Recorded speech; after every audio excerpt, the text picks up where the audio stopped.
yaprak düşer derekten, akırgı turna uçadı kölden.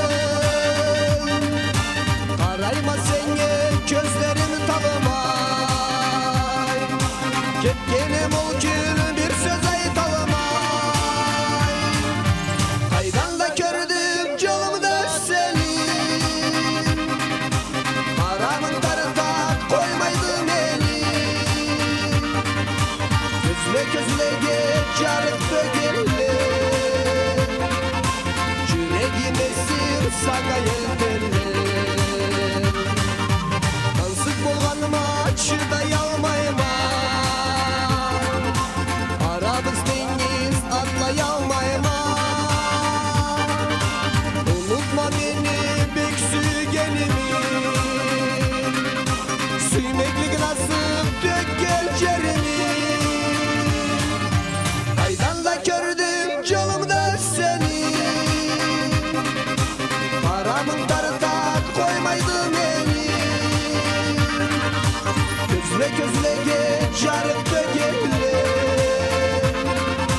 yüreğim esim sana yeltelle.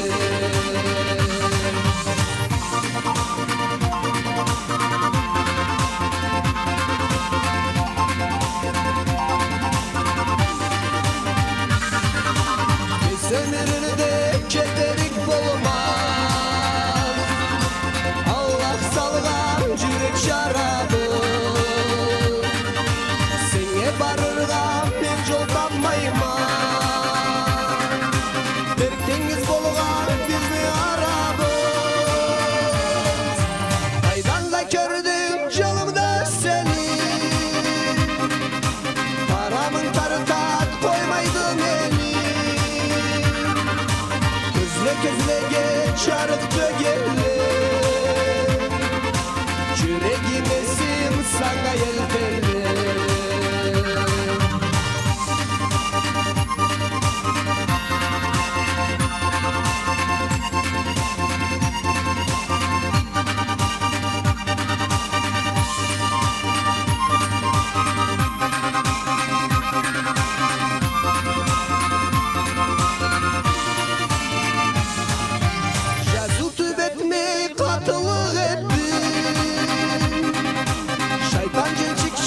Burula ketti,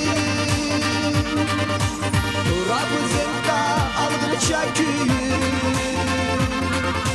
birbirimizni algınca süyü. Kaydan da gördüm yolumda seni, paramın tarıda koymaydım eli. Gözle gözle geç yarık bögelle, yüreğim esim sana yeltelle.